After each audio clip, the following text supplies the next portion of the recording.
Os Apócrifos. Pseudo-epígrafo da Gênese. Livro de Melquisedeque. A criação do universo. Imediatamente a luz de sua presença inundou o profundo abismo e, triunfando sobre as trevas, revelou um mundo inacabado, coberto por águas cristalinas. Com esse gesto iniciava o Eterno uma grande batalha pela reivindicação de seu governo de luz.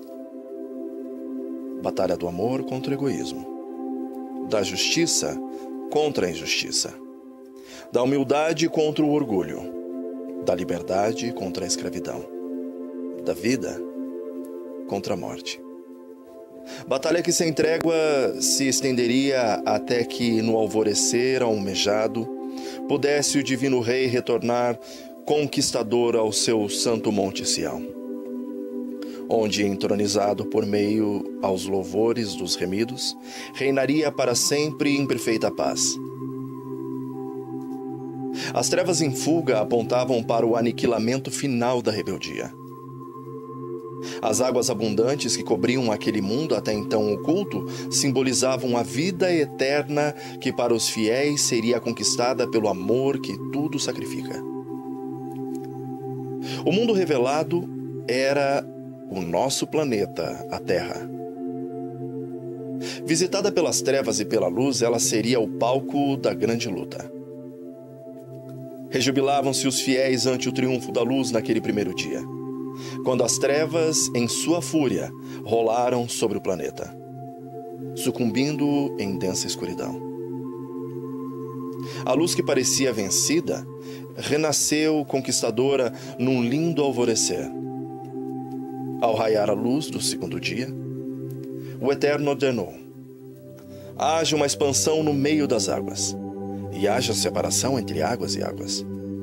Imediatamente o calor de sua luz fez com que a imensa quantidade de vapor se elevasse das águas, envolvendo um planeta num manto de transparência anil. Surgiu assim a atmosfera, como uma mistura perfeita de gases que seriam essenciais à vida, que em breve coroaria o planeta. O Criador, contemplando a expansão, denominou-a céus. A atmosfera que, cheia de brilho, envolvia a terra, sombreou-se ao sobrevir o crepúsculo de um outro entardecer. Capítulo 3. Ao serem vencidas as trevas do terceiro dia, o Criador prosseguiu a sua obra, fazendo surgir os imensos continentes que ainda estavam sob a superfície das águas. Com as mãos erguidas, ordenou: ajuntem-se as águas debaixo dos céus num lugar e apareça a porção seca. Em pronta obediência, as cristalinas águas cederam sua posição superior à porção seca que se ergueu, sobrepondo-se a elas. Nas regiões baixas da terra, as águas continuariam refletindo o brilho celeste, sendo um refrigério para as criaturas sedentas.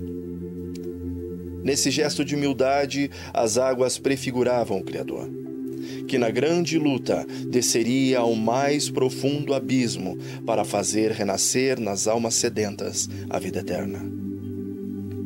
Contemplando a face daquele novo mundo, o Eterno denominou a parte seca terra, e ao ajuntamento das águas chamou de mares. Com sua poderosa voz prosseguiu ordenando: produz a terra erva verde, erva que dê semente, árvore frutífera, que dê fruto segundo a sua espécie, cuja semente esteja nela sobre a terra. Em obediência ao manto divino, a superfície sólida do planeta revestiu-se de toda a sorte de vegetação. Lindos prados a florir, campos verdejantes entrecortados por rios cristalinos, florestas sem fim, onde árvores frondosas deixavam pender frutos saborosos de infindáveis espécies. A terra era como uma tela onde o Criador, pelo poder de sua palavra, coloria quadros de beleza sem par. Enquanto, com admiração, as hostes contemplavam as belezas daquela criação, surpreenderam-se ao reconhecer sobre um novo planeta o Jardim do Éden, lugar do trono divino. O Eterno, pelo poder de sua palavra, havia transferido para o seio daquele mundo especial, onde justiça seria confirmado o governo do universo. Naquele dia primaveril, a brisa acariciou mansamente as verdes florestas e os prados em flor, inundando a atmosfera com suave aroma e frescor. Contemplando a sua obra, o Criador com felicidade exclamou: eis que tudo é muito bom. Exuberante, o planeta cumpriu mais um dia em sua harmoniosa rotação. As hostes fiéis agora podiam compreender melhor a importância da luz divinal. A sua ausência havia ofuscado, naquela noite, as belezas de Sião. Nesse novo dia, o Criador expressaria o seu grande poder, dando à terra luminares que a encheriam de luz e calor. Esses luminares permaneceriam para sempre como símbolos da presença espiritual do Eterno, que é a fonte de toda luz. Contemplando o espaço escuro e vazio que se estendia ao redor da terra, com potente voz ordenou: haja luminares na expansão dos céus, para haver separação entre dia e noite. Sejam eles para sinais, e para tempos determinados, e para dias e anos. E sejam para luminares na expansão dos céus, para alumiarem a terra. Imediatamente o espaço tornou-se radiante pelo brilho do sol e pelo reflexo de planetas e satélites. Ante essa demonstração de poder, as hostes fiéis curvaram-se em reverente adoração. No quarto dia, o Eterno criou os mundos de nosso sistema, não para serem habitados como a terra, mas para o equilíbrio do sistema. Encheriam também um céu de fulgor, abrandando as trevas das noites terrenas. Volvendo os olhos para a terra, as hostes alegraram-se por vê-la radiante em cores. Bem próximo dela podia-se ver a lua, que, com um reflexo prateado, afugentaria as profundezas ou as profundas sombras noturnas. Envolvidos por esse cenário encantador, os filhos da luz, rejubilantes, saudaram o alvorecer do quinto dia, que seria de muitas surpresas. O Eterno tornaria a terra festiva pela presença de infindáveis espécies de animais irracionais que habitariam toda a superfície do planeta. Essa criação teria continuidade no sexto dia. Erguendo as poderosas mãos, o Criador, olhando primeiramente para as cristalinas águas, ordenou: produzam as águas abundantemente répteis de alma vivente. De imediato, as águas tornaram-se ondulantes pela presença de incontáveis espécies de répteis que, felizes e gratos, festejavam a existência num contínuo nadar e saltitar. Desde os seres microscópicos até as grandes baleias, todos surgiram em completa harmonia, refletindo sua natureza, o amor do Criador. Pousando os olhos sobre a atmosfera anil que repousava sobre as verdejantes florestas, o Eterno continuou: voem as aves sobre a face da expansão dos céus. Mediante sua ordem, os céus se encheram de pássaros coloridos que, voando em todas as direções, tinham no coração um cântico de gratidão pela vida. Esse cântico encheu o ar, misturando-se com o perfume das matas floridas. Contemplando com prazer as suas criaturas terrenas, o Eterno abençoou-as, dizendo: frutificai e multiplicai-vos e enchei as águas nos mares, e as aves se multipliquem na terra. Rejubilante, as hostes fiéis presenciaram o alvorecer do sexto dia. O que criaria o Eterno nesse novo dia? Essa indagação pairava na mente de todos os seres racionais. Estavam certos de que algo muito especial estava para acontecer. Erguendo os potentes braços, o Eterno ordenou: Produz a terra alma vivente conforme a sua espécie, gados, répteis e bestas feras da terra conforme a sua espécie. Sua voz foi prontamente ouvida, e nas florestas e campos pôde-se ver o resultado de seu poder criador. Animais de todas as espécies despertaram numa existência feliz em meio a um paraíso de perfeita paz. A terra tornara-se extremamente bela, qual princesa adornada para receber o seu rei e senhor. Quem seria esse ser especial? Movendo-se com majestade, o Eterno baixou as glórias do novo mundo, dirigindo-se ao jardim do Éden, lugar do trono divino. Os anjos da luz acompanharam-no reverentes, detendo-se qual nuvem sobre os céus do paraíso. Todo o universo observava com profundo interesse o desdobramento dos atos do Criador em resposta às acusações de seus inimigos. O momento era decisivo. Tudo indicava que o Eterno demonstraria não ser tirano e nem egoísta, coroando alguém sobre o Monte Sião. Satã e seus seguidores não duvidavam de que o reino lhes seria entregue e reinariam conquistadores no seio daquele antigo abismo, onde as trevas e a luz agora se entrelaçavam. Os súditos da luz estremeceram ante essa perspectiva. Junto à fonte do rio da vida, então o Eterno curvou-se solenemente e, com os elementos naturais da terra, começou a moldar. E moldou com muito carinho uma criatura especial. Depois de alguns instantes, estava estendido diante do Criador o corpo, ainda sem vida. Era o corpo do primeiro homem. O Eterno contemplou-o e, após acariciar-lhe a face fria e descorada, soprou-lhes nas narinas e soprou-lhe o fôlego da vida. E o homem começou a viver. Como que despertando de um sono, o homem abriu os olhos e contemplou a face meiga de seu Criador, que sorrindo beijou-lhe a face, agora corada e cheia de vida. Emocionou-se ao ouvir o Eterno dizer-lhe com voz suave e cheia de afeição: meu filho, meu querido filho. Por ter nascido do solo, o primeiro homem recebeu o nome de Adão. Tomando-o pela mão, o Eterno o levantou.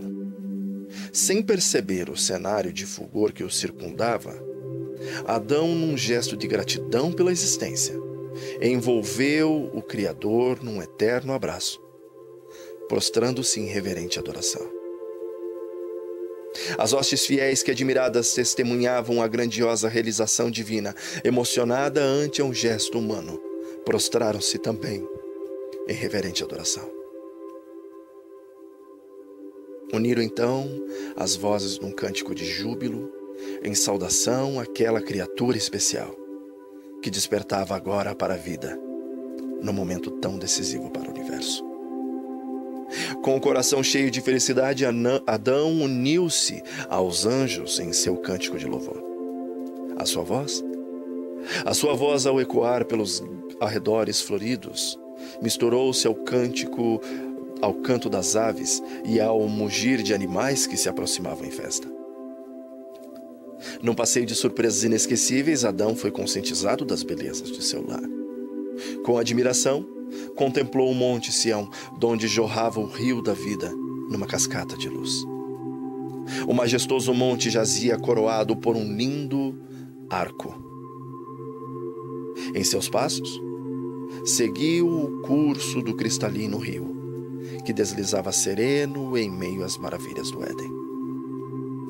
Admirava-se das altaneiras árvores que, embaladas pela brisa, deixavam prender os ramos, abundantes flores e frutos. Inclinava-se ali e acolá, atraído pelo fulgor das pedras preciosas que por todas as partes enfeitavam o gramado. Com intensa alegria, Adão tomava conhecimento das infindáveis espécies de animais que povoavam o jardim. Todos eram mansos e submissos. e viviam em perfeita harmonia e felicidade. Detendo-se em seus passos, Adão admirou-se da alvura e meiguice de um animalzinho que brincava no gramado. Aproximando-se, tomou-o em seus braços, dedicando-lhe um afeto especial.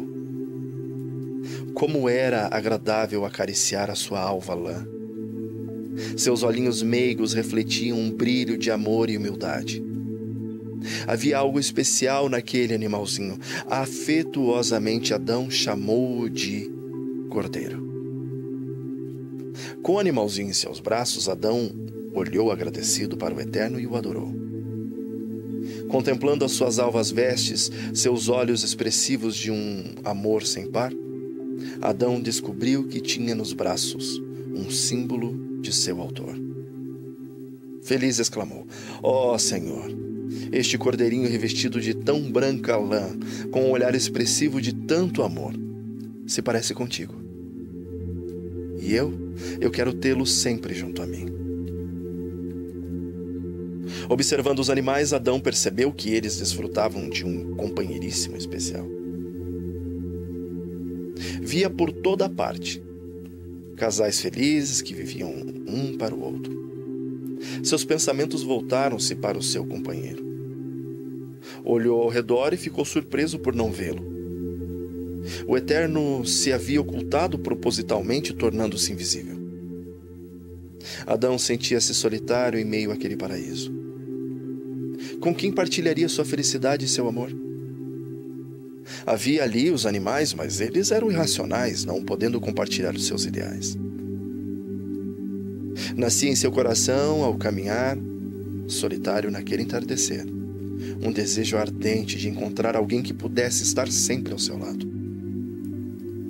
Enquanto Adão olhava para as distantes colinas, na esperança de ver alguém, o Eterno apresentou-se ao seu lado e disse: não é bom que o homem esteja só. Falhei uma companheira. Adão ficou feliz ao ouvir do Criador essa promessa, justamente no momento em que tanto ansiava ter alguém para estar sempre visível ao seu lado. Tomado por um profundo sono, Adão reclinou-se no peito de seu amoroso Criador que, com carícias, o fez adormecer. Em seu subconsciente surgiram os primeiros sonhos coloridos.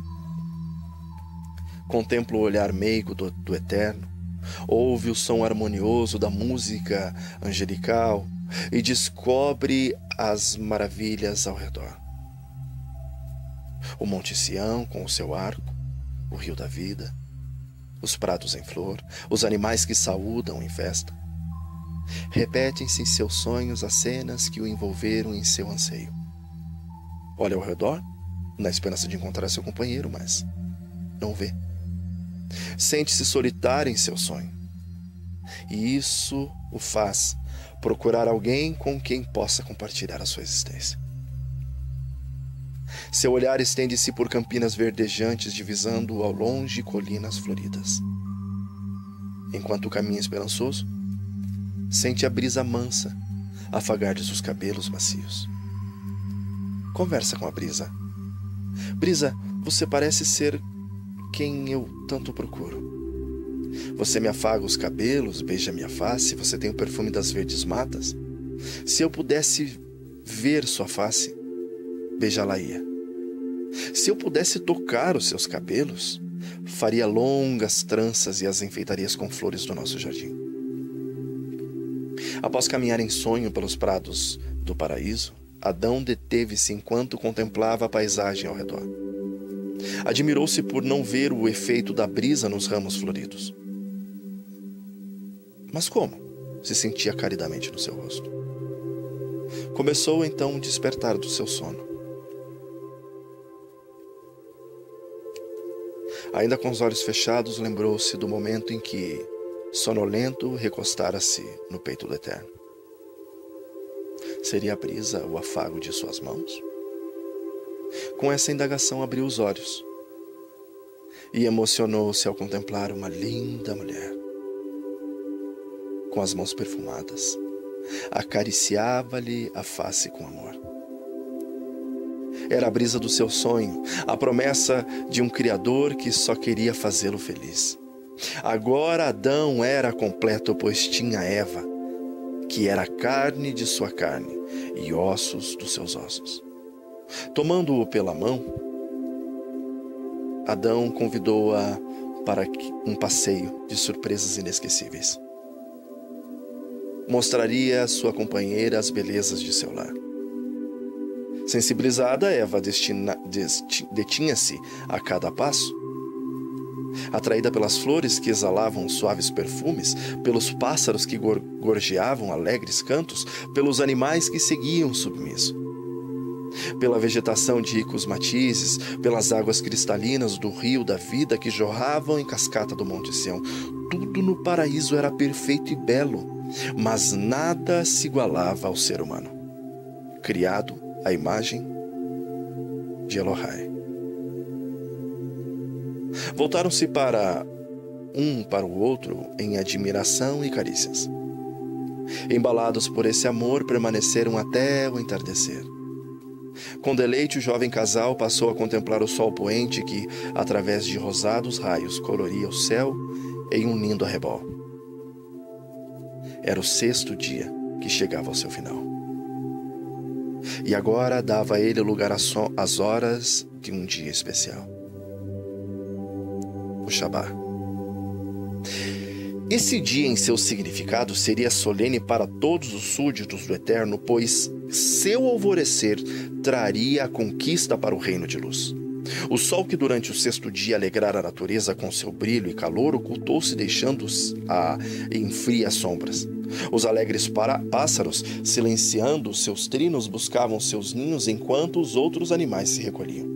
Somente o casal permaneceu imóvel, procurando divisar no último lampejo que se apagava no horizonte a esperança de um novo alvorecer.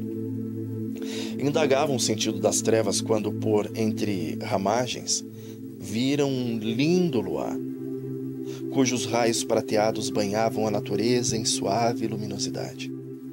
Todo o céu estava iluminado pelo fulgor das estrelas. Admirados, descobriram que a noite somente era trevas quando se olhava para baixo. Adão e Eva, em sua inocência, não sabiam que aquela noite simbolizava o futuro sombrio da humanidade. Quando o compreendessem, ficariam confortados ao contemplar o fulgor dos céus. A lua falaria de esperança e as estrelas cintilantes testemunhariam o interesse das hostes da luz em aclarar-lhes as trevas morais, dando alento aos pecadores. Mas seriam iluminados apenas aqueles que, desviando os olhos da terra, contemplassem os altos céus. Ao contemplar por algum tempo o céu em sua luminosidade, o casal, lembrando-se das belezas do paraíso, volveu os olhos buscando divisá-las. Estavam, porém, ocultas em meio às sombras. Quanto almejavam o alvorecer, pois somente ele traria consigo o paraíso. Ante ao anseio do coração humano, o Eterno surgiu em meio às trevas, devolvendo ao casal a alegria de se encontrar novamente num jardim colorido. Banhados em suave luz, caminhavam agora por prados verdejantes e floridos. O brilho do Criador despertava a natureza por onde passavam, colorindo e alegrando tudo em seu redor. O casal, admirado, aprendeu que, ao lado do Eterno, poderiam ter um paraíso em plena noite. Sentindo-se sonolentos, Adão e Eva recostaram-se no colo do amoroso Pai, que os faz adormecer docemente, esperançosos de um despertar feliz. Deitando-os sobre a relva macia, o Eterno elevou-se, indo para junto das hostes contemplativas. Voltaria a manifestar-se ao alvorecer, fazendo o casal despertar para o mais solene acontecimento que reduziria a pó as vis acusações do inimigo. A noite, escura e fria, através de suas longas horas, parecia zombar da luz. Ofuscaria para sempre as belezas da criação? Oh, jamais. O sol não recuaria ante a impotência das trevas. surgiria em breve como libertador, arrebatando com os seus cálidos raios a natureza das frias garras, dando-lhe a vida e cor. No último desafio, as trevas tornaram-se densas nas horas que antecederam o alvorecer. A noite arregimentava suas forças para lutar pelo domínio usurpado. Finalmente surgiu no leste um lampejo que parecia falar de esperança de um novo dia. O céu aos poucos tornando-se colorido de um vermelho vivo. E as trevas, impotentes então, recuaram ante a força crescente da luz e foram consumidas em sua fuga. A natureza começou a despertar da longa noite, refletindo em seus seios saudosos raios. Flores abriram-se exalando perfumes de alegria. Animais e aves, silenciados pela noite, uniram as vozes num cântico triunfal em saudação ao alvorecer daquele dia grandioso. A negra noite chegara ao seu fim, dando lugar à luz do dia sonhado. Dia que para Elohim tinha sido muito especial. Tinha sentido especial, pois prefigurava a final conquista de seu reino sobre o domínio da rebeldia. O Eterno agora despertaria seus filhos humanos que, banhados pela luz de sua presença, haviam adormecido na esperança de um alvorecer feliz. Numa marcha festiva, todas as hostes santas com cânticos de conquista acompanharam-no, rumo ao paraíso, banhado em luz. Quando já estavam próximos, o Criador deteve-se contemplando o casal adormecido e exclamou suavemente: "Acordem, meus filhos." Sua voz penetrou nos ouvidos de Adão e Eva, despertando-os para a mais feliz comunhão. Quão depressa raiara a acalentada manhã, trazendo em sua luz o doce paraíso, perdido naquela noite. Com alegria, o casal saudou o divino Criador, unindo-se aos Melahims em antífonas triunfais. O universo vivia um momento deveras solene. Naquela manhã festiva, o Eterno haveria de revelar a grandeza de seu caráter, que é justiça e amor. As acusações de que seu governo era de egoísmo e tirania seriam refutadas. Aos olhos de todas as criaturas racionais do vasto universo, Elohim conduziu o jovem casal ao Monte Sião, o lugar do divino trono. Ali, ante o estremecimento das hostes emudecidas, o Criador, num gesto surpreendente, cobriu o homem com um manto real, colocando sob sua cabeça a coroa que fora cobiçada por Lúcifer. Movidos por profunda gratidão pela suprema honra conferida, Adão e Eva prostraram-se reverentes, depondo aos pés do Criador a sua coroa preciosa em sinal de submissão. Seguiu-se a esse gesto humano um brado de conquista que sacudiu toda a criação. Os filhos da luz, que por tanto tempo haviam sofrido afrontas e humilhações ante as constantes acusações das hostes rebeldes, exaltaram em retumbante louvor o Eterno bendito, que em sua obra de justiça desmentira os inimigos, revelando seu caráter de humildade, desprendimento e amor. Tendo constituído o homem como o Senhor de toda a criação, o Eterno, com voz solene, passou a conscientizá-lo da grandiosidade de sua missão. Como mordomo fiel, devia ele cuidar do paraíso, mantendo límpida a fonte do rio da vida. As leis da justiça e do amor, fundamentos do reino da luz, deveriam ser honradas. Como um cetro racional, caberia ao homem, em gesto de reconhecimento e gratidão, aceitar livremente o governo daquele que o criou. As hostes que maravilhadas testemunhavam a revelação do desprendimento divino compreenderam que o Senhor da Luz não governaria mais o universo, a não ser com o consentimento do homem. O homem, pela vontade do Eterno, fora feito de árbitro da criação. Em seu lugar, em seu glorioso ser, feito à imagem do Criador, resplandecia o selo do eterno domínio. Após revelar o casal a infinita honra e responsabilidade de sua missão, o Criador conscientizou do conflito espiritual que se tratava e se travava pela conquista do domínio universal. Lúcifer, que por incontáveis eras servira ao reino divino, havia sido corrompido pelo orgulho e pelo egoísmo, sendo seguido por 1/3 das hostes racionais. Buscavam agora destronar o Eterno, desonrando-o com vis acusações, tendo revelado ao ser humano a dolorosa situação em que o universo se encontrava. O Eterno, num gesto solene, mostrou-lhe 2 altaneiras árvores que, carregadas de grandes frutos, se erguiam em ambas as margens do rio que nascia do trono. A que se elevava à direita revelou Adonai ser a árvore da vida, monumento do reino de luz. A que se erguia à outra margem revelou ser a árvore da ciência do bem e do mal, símbolo da rebeldia. Comendo do fruto da árvore da vida, o homem manifestaria a sua submissão ao Criador, que é fonte de vida e luz. Comer da outra árvore seria entregar ao inimigo o domínio de Sião. O inevitável resultado desse passo seria a morte eterna, não somente para o ser humano, mas para toda a criação, que se reduziria ao caos sob a fúria da rebeldia.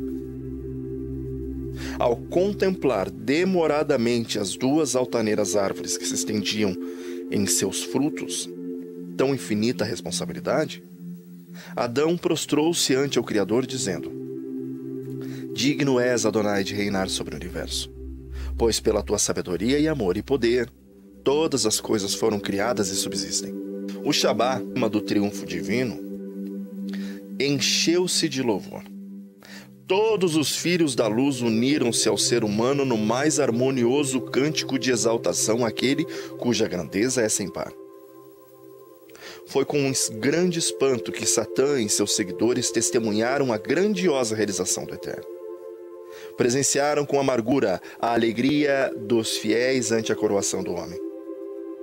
Acontecimento que lançara por terra as fortes acusações que ele havia levantado contra o governo divino. Cheio de frustração e ira, consideravam agora a sua triste condição. Quão terrível e humilhante era-lhes o pensamento de verem os seus planos de rebeldia desfazerem-se diante do Criador, semelhante às sombras daquela noite. Se pudessem, pensavam, encheriam o Shabá de trevas, banindo da mente dos súditos do Eterno qualquer esperança de conquista. Finalmente, em suas considerações, Satã e seus liderados compreenderam que lhes restava uma oportunidade.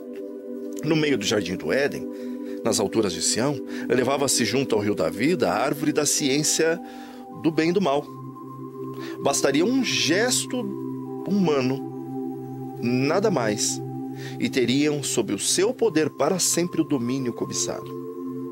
Mas como seduzi-lo? Animado ante a perspectiva de uma conquista, Satã procurou com engenhosidade arquitetar então um plano de abordagem. Sabia que se lhe falhasse em sua tentativa, todas as esperanças de triunfo ter-se-iam diluído, desfazendo-se de todos os seus sonhos de aventura. Concluindo que o engano haveria de ser uma poderosa arma, não fora através dele que conseguiria dominar um terço das hostes celestiais? Aguardaria, portanto, um momento propício para armar a sua cilada.